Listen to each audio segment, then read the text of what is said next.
क्या आपके साथ भी कभी ऐसा हुआ है कि आपकी जिंदगी से भी कोई ऐसी वस्तु जुड़ गई हो जिसे आप अपने लिए लकी मानते हो और उस वस्तु को हमेशा एक गुड लक की तरह अपने पास रखना पसंद करते हो सकता है कि जो चीज आपके लिए एक गुड लक की तरह काम करती हो वो किसी और के लिए एक बहुत मनहूस चीज साबित हो और उनकी तबाही का सबब बन जाए। आज हम ऐसे ही 12 वस्तुओं की बात करने वाले हैं जो बेहद डरावनी और शापित थीं। ये चीजें न जाने कितनी मौतों का कारण बनी और इनको अपनाने वालों की जिंदगी में तबाही के अलावा और कुछ नहीं बचा। तो चलिए शुरू करते हैं आज का हमारा ये video. Number 10, the black angel.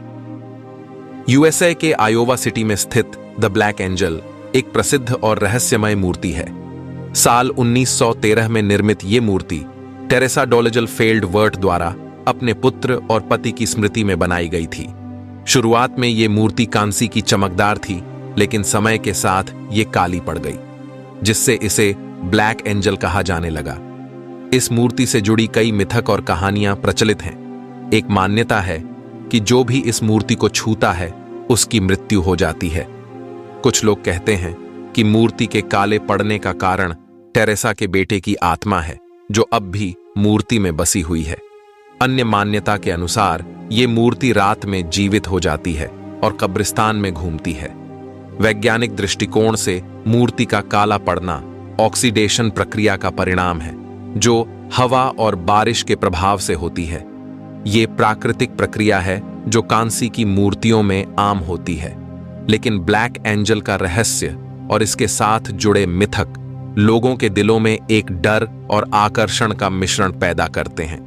चाहे ये मूर्ति रहस्य का प्रतीक हो या एक वैज्ञानिक प्रक्रिया का नतीजा, ये अपने रहस्य और खूबसूरती से सभी को मंत्रमुग्ध कर देती है। Number 9, Annabelle doll. दोस्तों, आपने इस पहले नंबर वाली चीज का नाम बहुत बार सुना होगा। इस पर तो बहुत सारी मूवीज भी बनी हुई है, बहुत सारी वीडियोस भी बन रखी हैं। हालांकि जो मूवीज है वो बहुत ज्यादा एक काल्पनिक हो जाती है, लेकिन उनका जो डर है उन मूवीज में, उनकी प्रेरणा इस असल की डॉल से ली गई है। इस एनाबेल की कहानी को साल 2013 में आई एक मूवी द कंजरिंग में भी दिखाया गया है। साल 1970 में एक मां ने अपने बेटी के जन्मदिन पर उसे एक गुड़िया देने का फैसला किया। वो दुकान पर गई और वहां से एक गुड़िया लेकर अपनी बेटी को दे दी, लेकिन कुछ ही दिनों बाद उस गुड़िया में अजीबोगरीब हरकत होने लगी। अगर गुड़िया को बेड पर रख दिया तो वो अचानक से जमीन पर पहुंच जाती थी। रूम में रह रहे सभी लोगों ने उस चीज को इग्नोर किया, लेकिन एक दिन उस गुड़िया ने पेपर पर कुछ लिख दिया और जब घर के लोगों ने उसे देखा तो उस पेपर पर हेल्प अस लिखा हुआ था, जिसे देखकर सभी लोग डरने लग गए। अगले ही दिन घर के लोगों ने एक पैरानॉर्मल एक्सपर्ट को बुलाया। जब उस एक्सपर्ट ने जांच की तो पता चला कि गुड़िया के अंदर एक 7 साल की आत्मा है जिसका नाम एनाबेला हिगिंग्स है। तभी घर के लोगों ने सोचा कि इस गुड़िया को घर पर रखना मतलब जान गंवाना है। इसलिए उन्होंने उस गुड़िया को एक बक्से में बंद करके अमेरिका के एक म्यूजियम ऑन कल्ट में रख दिया और आज भी वहां पर यह गुड़िया मौजूद है। ये एनाबेला डॉल आज तक की सबसे श्रापित डॉल मानी जाती है। Number 8, the hand resist him painting. सन 2000 में किसी अज्ञात व्यक्ति ने ईबे नामक वेबसाइट पर इस रहस्यमयी पेंटिंग को बेचने के लिए पब्लिश किया। इस पेंटिंग में एक छोटे से बच्चे को अपनी बदसूरत सी गुड़िया के साथ एक खिड़की के पास खड़ा दिखाया गया है और खिड़की के पीछे से कुछ हाथ भी नजर आते हैं, जिसके कारण इस पेंटिंग को द हैंड रेसिस्ट हिम के नाम से जाना जाता है। पेंटिंग को कैलिफोर्निया के एक कपल ने खरीदा था और कुछ दिन बाद कपल ने दावा किया कि रात के समय पेंटिंग के पात्र कमरे में घूमते हुए नजर आते हैं। कभी कभी तो पेंटिंग में दर्शाया गया बच्चा पेंटिंग से गायब हो जाता है। जो भी इस पेंटिंग को गौर से देखता था वो कुछ देर बाद ही बीमार महसूस करने लगता था।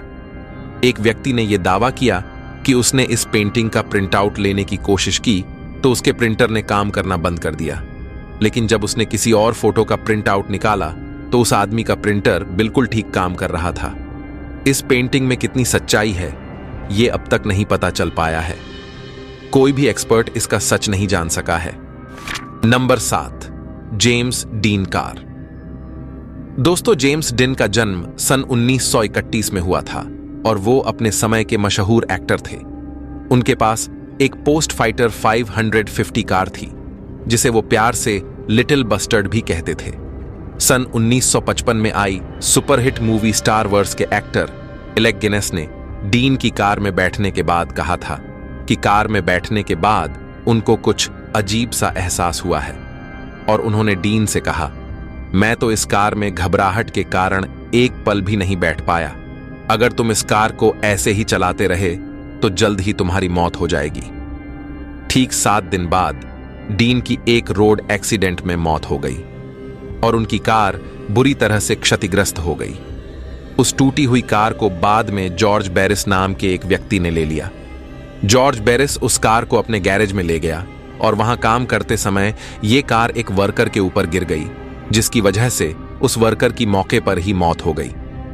इस टूटी हुई कार के इंजन और ट्रांसमिशन को रोए मैक हेनरी और विलिस एस नाम के 2 लोगों ने खरीद लिया और फिर एक रेस के दौरान इन दोनों लोगों की भी मौत हो गई। जिन लोगों ने इस कार को या इस कार के किसी भी पार्ट को अपने पास रखा, उनकी मौत हो गई।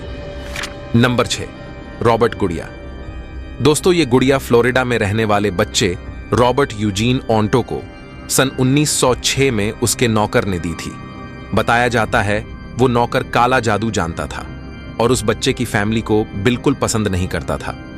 उस नौकर ने आपसी रंजिश के चलते उस डॉल पर काला जादू करके उस लड़के को दे दिया।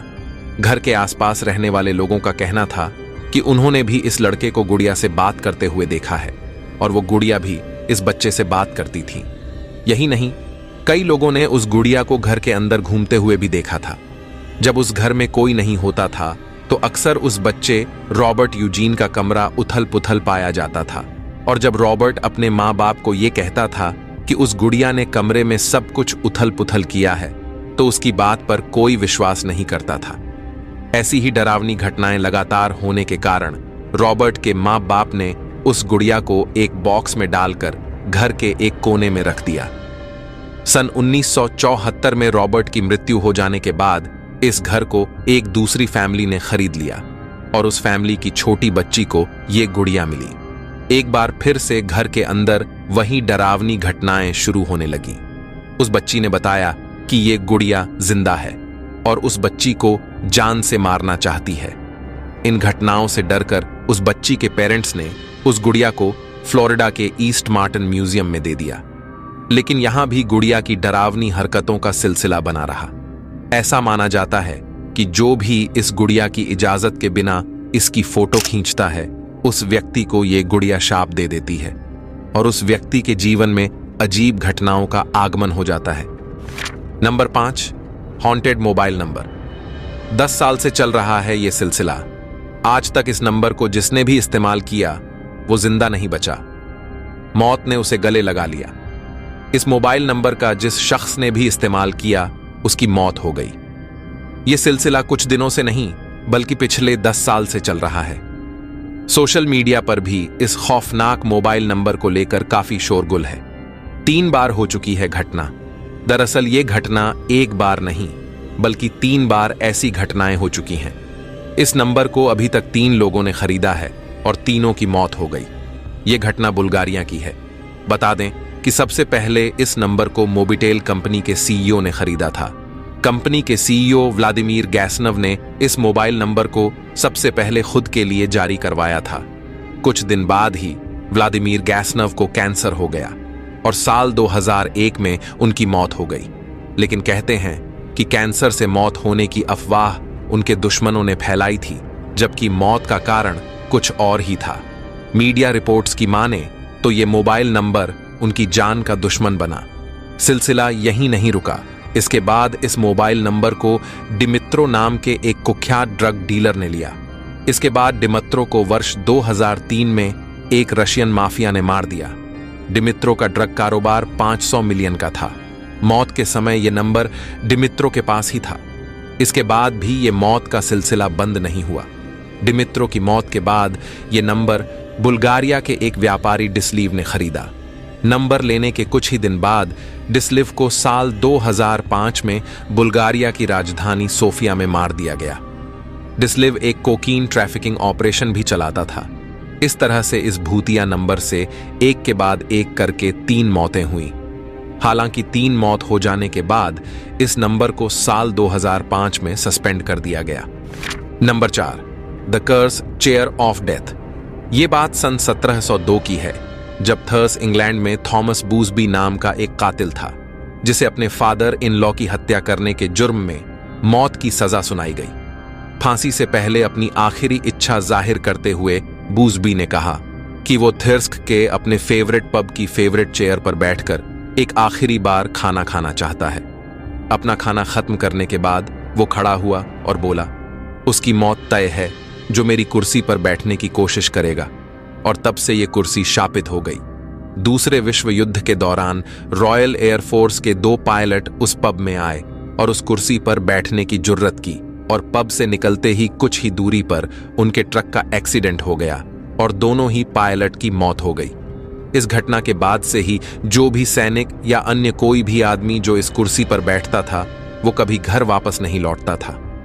लगातार होती मौतों के कारण पब के मालिक ने इस कुर्सी को पब के गोदाम में रखवा दिया, लेकिन यहां भी इस कुर्सी के शाप ने लोगों का पीछा नहीं छोड़ा। एक बार गोदाम में कुछ सामान रखता हुआ एक वर्कर उस कुर्सी पर बैठ गया और 1 घंटे के बाद ही उस वर्कर की रोड एक्सीडेंट में मौत हो गई। इस घटना के बाद पब के मालिक ने इस मनहूस कुर्सी को एक म्यूजियम में दान कर दिया और म्यूजियम में इस कुर्सी को 5 फीट की ऊंचाई पर रख दिया गया ताकि कोई भी व्यक्ति गलती से भी इस कुर्सी पर ना बैठ सके। Number 3, blue hope diamond necklace.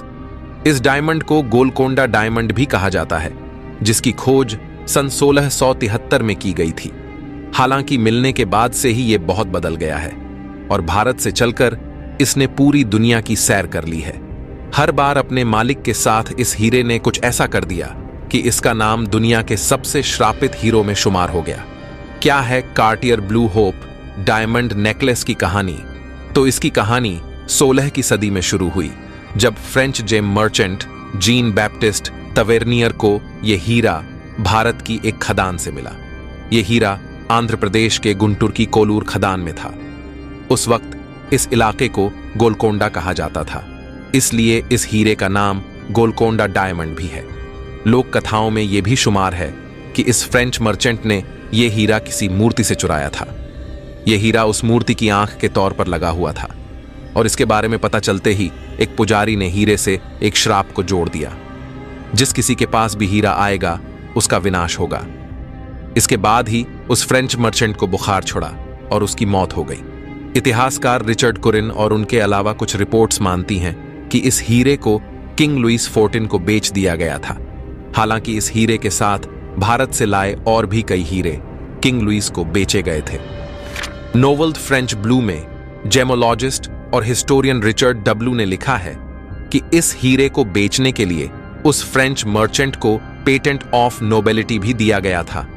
हालांकि इस हीरे को फ्रेंच रॉयल परिवार में रखा गया और इसे कुछ राजाओं ने पहना, लेकिन सन 1792 तक उस परिवार में कुछ ना कुछ होता रहा। 1792 में लुइस XIV के परिवार को बंदी बना लिया गया।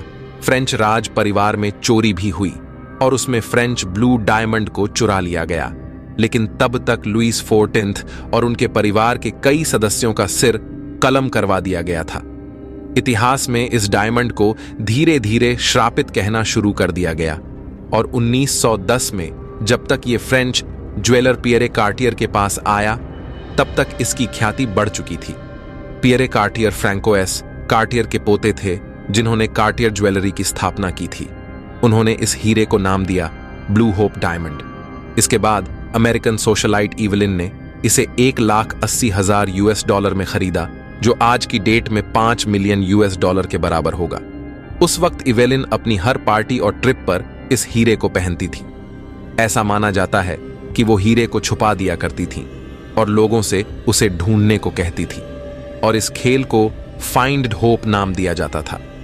उन्होंने चर्च में जाकर इस हीरे के लिए प्रार्थना भी करवाई थी और उसी समय बिजली गिरी थी, लेकिन इवलिन डरी नहीं और वो मजाक में कहा करती थी कि उनके लिए अनल की चीजें भी लकी हो जाती हैं। हालांकि कुछ समय बाद ईवलिन का 9 साल का बेटा एक कार एक्सीडेंट में मारा गया। उसके बाद उनका अपने पति से तलाक हो गया क्योंकि उनका किसी और के साथ अफेयर था। इसके बाद ईवलिन को कई बार घाटा भी लगा, लेकिन आर्थिक तंगी में भी उन्होंने इस हीरे को नहीं छोड़ा। साल 1946 में उनकी बेटी की ड्रग ओवरडोज से मौत हो गई और उसके बाद भी ईवलिन ने इस हीरे को नहीं छोड़ा। हालांकि सन 1947 में निमोनिया के कारण ईवलिन की मौत हो गई और उन्होंने अंतिम क्षण तक इस हीरे को पहने रखा। अपनी विल में इस हीरे को उन्होंने अपने परिवार को दिया था, जिसके बाद इसे बेच दिया गया। अब कहां है ब्लू होप डायमंड? अब blue hope diamond Smithsonian institution में वॉशिंगटन डीसी में मौजूद है। यह म्यूजियम का अहम हिस्सा है और हर किसी को इसकी कहानी के बारे में बताया जाता है। Number 2, the cursed mirror. साल 1796 में संयुक्त राज्य अमेरिका के लुसियाना में जनरल डेविड ब्रैडफोर्ड द्वारा एक आलीशान संपत्ति का निर्माण किया गया था। इस ऐतिहासिक घर में वुडरफ परिवार रहता था, जो बहुत ही शानदार जीवन का अनुभव करने में लगा हुआ था। इसके अलावा उनके पास काम करने के लिए कई गुलाम थे, जिनमें से एक क्लो थी, जो क्लार्क और सारा वुडरफ की गुलाम थी। क्लो घर के अंदर काम करती थी और हमेशा घर के अंदर काम करना चाहती थी, क्योंकि खेतों में काम करने में बहुत मेहनत और परेशानी होती है। इस परिवार के बारे में कई अफवाहें मौजूद थीं, जैसे क्लार्क वुडरफ का महिला दासियों के साथ संबंध था या उसने क्लो पर अपनी रखैल बनने के लिए दबाव डाला था, लेकिन वास्तव में इसकी पुष्टि नहीं हुई है। कहा जाता है कि एक रात क्लो को पता चला कि क्लार्क का खेतों में काम करने वाली एक अन्य दास लड़की के साथ संबंध था। उसे डर था कि अब उसे अन्य 10 के साथ खेतों में काम करने के लिए मजबूर किया जाएगा, क्योंकि उस महिला दास को जल्द ही घरेलू जिम्मेदारियां दी जाएंगी। परिणाम स्वरूप क्लो उन दोनों के खिलाफ सबूत इकट्ठा करना चाहती थी और इसका इस्तेमाल खुद को घर में रहने के योग्य साबित करने के लिए करना चाहती थी। इसलिए वो गुप्त रूप से उनकी गतिविधियों पर नजर रखने लगी और उनके बारे में समाचार जानने के लिए की होल्स में सुनने लगी। लेकिन क्लार्क ने उसे ऐसा करते हुए रंगे हाथों पकड़ लिया और सजा के तौर पर उसने उसका एक कान काट दिया। नतीजतः उसने बदला लेने के लिए केक में जहर मिला दिया, लेकिन क्लार्क की जगह उसकी पत्नी सारा और 2 बेटियों ने केक खा लिया, जिसे खाकर उन दोनों की मौत हो गई। इस घटना के बाद अन्य दासों को डर था कि संघ द्वारा उन पर हत्या का आरोप लगाया जाएगा और क्लार्क वुडरफ द्वारा सजा से बचने के लिए उन्होंने उस रात क्लो को बिस्तर से खींच लिया और उसे फांसी दे दी और फिर उसके शरीर को नदी में फेंक दिया। आज ये जगह अमेरिका के सबसे भुतहा घरों में से एक मानी जाती है। इसके अलावा माना जाता है कि घर में स्थित दर्पण पर सारा वुडरफ और उनके 2 बच्चों की आत्माएं हैं। ऐसा माना जाता है कि रात के समय इन तीनों की झलक शीशे में ऐसी दिखती है मानो उनकी आत्माएं हमेशा के लिए उसमें कैद हो गई हों। नंबर 1, एना बेकर्स वेडिंग ड्रेस। दोस्तों, यूएसए के अल्टूना में बेकर मेंशन नाम की एक जगह है। लोगों का कहना है कि इस घर में एक लड़की वेडिंग ड्रेस में घूमती दिखाई देती है। इस लड़की ने अपने प्रेमी की याद में तड़प तड़प कर जान दे दी थी। हम इस नंबर 1 की जो कहानी है, इसको थोड़ा सीक्रेट सा रखते हैं। ये जो कहानी है वो बहुत ही ज्यादा रोमांचक है और बहुत ही ज्यादा दिल को छूने वाली है। इसके लिए आप हमें कमेंट करके बताइए। हम आपके लिए इसकी पूरी कहानी की एक अलग से वीडियो लेकर आएंगे। सच में आपको ये कहानी सुनकर किसी फिल्म की तरह लगेगी, लेकिन ये सच्ची कहानी होगी। तो दोस्तों, आज के हमारे इस वीडियो में बस इतना ही। आशा करते हैं कि आपको आज की वीडियो अच्छी लगी होगी। अगर आप यहां तक पहुंच गए हैं तो पक्का ही आपको ये वीडियो पसंद आई होगी। इसलिए इस वीडियो को लाइक करें, शेयर करें और हमें कमेंट करके बताएं इस वीडियो का फेवरेट पार्ट।